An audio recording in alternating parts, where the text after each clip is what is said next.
जय मसीह की। Good morning.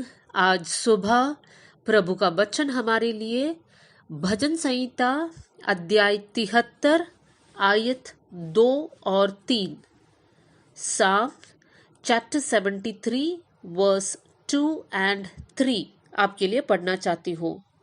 मेरे डग तो उखड़ना चाहते थे, मेरे डग फिसलने ही पर थे, क्योंकि जब मैं दुष्टों का कुशल देखता था तब उन घमंडियों के विषय डाह करता था। ये भजन आसाप द्वारा लिखा गया है। जब हम लोग भजन संहिता पढ़ते हैं वहां से हम लोग ये सीख सकते हैं कि ये आसाप का दूसरा भजन है।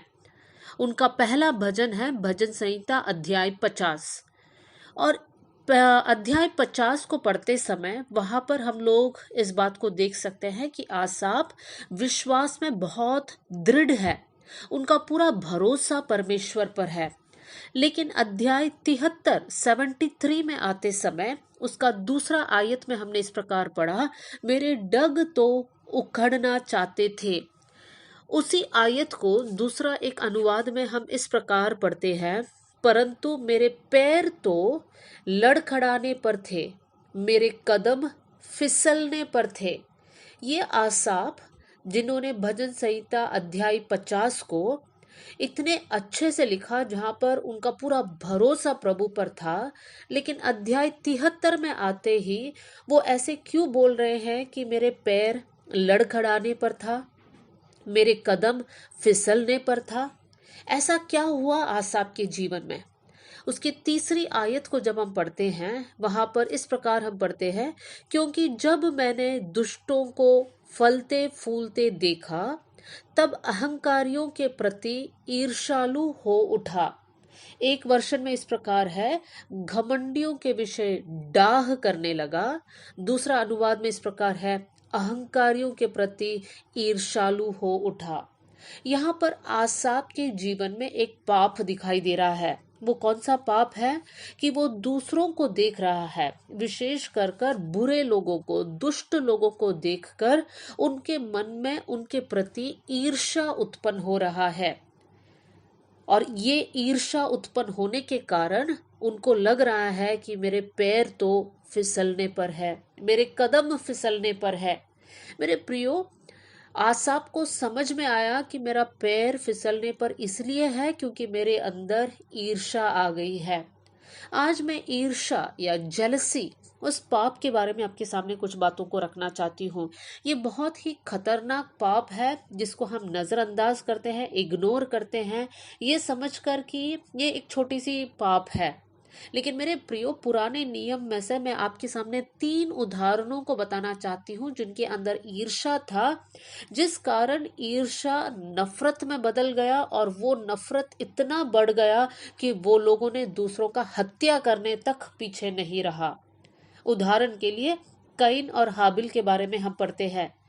कैन और हाबिल भाई भाई थे, दोनों प्रभु के सामने बलिदान को लेकर आए। परमेश्वर हाबिल और हाबिल के भेंट से प्रसन्न था, लेकिन कैन और कैन के भेंट से प्रसन्न नहीं था।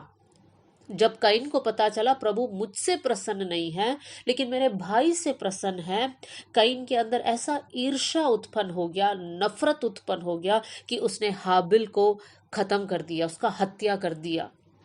दूसरा उदाहरण है यूसुफ और उनके भाई। यूसुफ के पास 11 भाई लोग थे और यूसुफ अपने पापा के सबसे प्रिय बेटा था।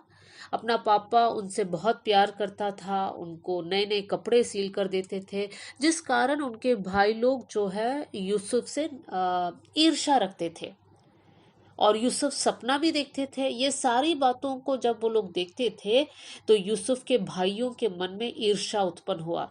ईर्ष्या नफरत में बदल गया और वो लोग यूसुफ को एक सूखे कुएं में डाल दिया और वहां से उठाकर गुलाम के रूप में कुछ लोगों के हाथ में बेच डाला।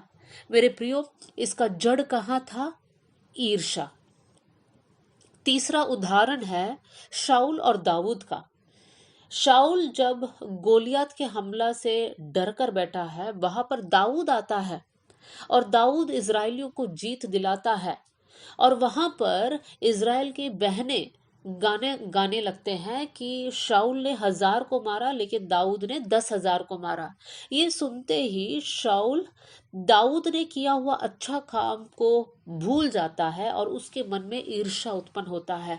वो ईर्ष्या नफरत में बदल जाता है और वो दाऊद को खत्म करने की कोशिश करता है। मेरे प्रियो, यहाँ पर देखिए, जब किसी के अंदर ईर्ष्या है और वो लोग कंट्रोल नहीं करते हैं या पश्चाताप नहीं करते हैं तो ईर्ष्या नफरत में बदल जाता है और इतना बढ़ जाता है कि वहां पर हत्या तक हो जाता है। आज हम लोग नए नियम में रह रहे हैं। आज हम लोग तो किसी का हत्या नहीं कर रहे हैं। आप लोग बोल सकते हैं, मैं भी बोल सकती हूँ, हम तो अच्छे लोग हैं, हम लोग ऐसे काम नहीं करते हैं।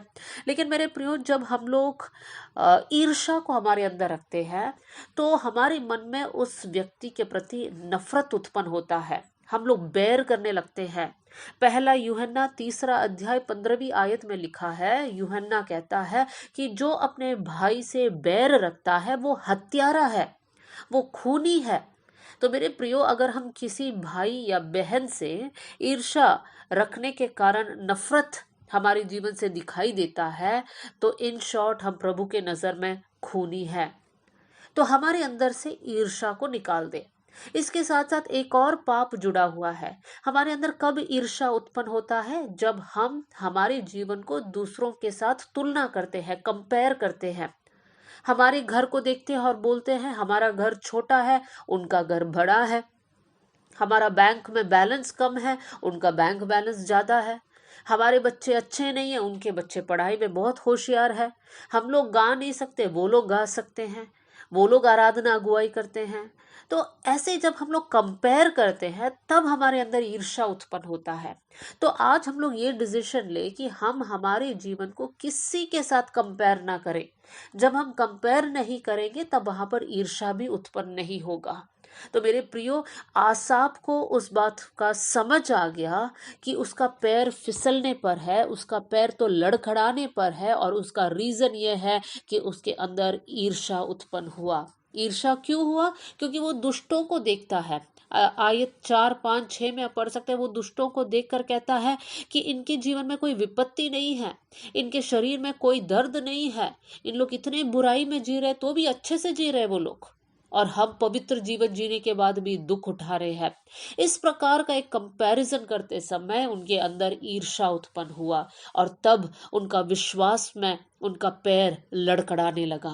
मेरे प्रियो, आज हम लोग ये निर्णय ले कि हम लोग विश्वास में मजबूत रहेंगे और हम लोग दूसरों के साथ अपने लाइफ को कंपेयर नहीं करेंगे, हमारे अंदर ईर्ष्या आने हम नहीं देंगे। आइए हम लोग प्रार्थना करें। स्वर्गीय पिता, आज का वचन के लिए मैं धन्यवाद करती हूँ प्रभु। वचन सुनने वाले हर एक भाई और बहन के लिए मैं दुआ करती हूँ, ये वचन उनके अंदर कार्य करने पाए प्रभु जी। अगर हम हमारे जीवन में ईर्ष्या रखते हैं प्रभु, आप हमको बता दीजिए।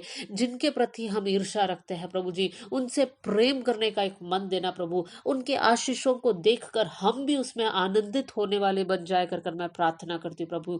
हमारा जीवन आपकी इच्छा के अनुसार बढ़ने पाए। हमारे जीवन के हर एक छोटी पाप, बड़ी पाप, सारे पाप को आप निकाल दीजिए कर हम प्रार्थना करते हैं। हमको शुद्ध कर दीजिए, पवित्र कर दीजिए। आपने हमारी प्रार्थना सुन ली, इसलिए धन्यवाद। आदर और महिमा आपको देते हुए यीशु के नाम से हम मांगते हैं, amen. God bless you all. जय मसीह की।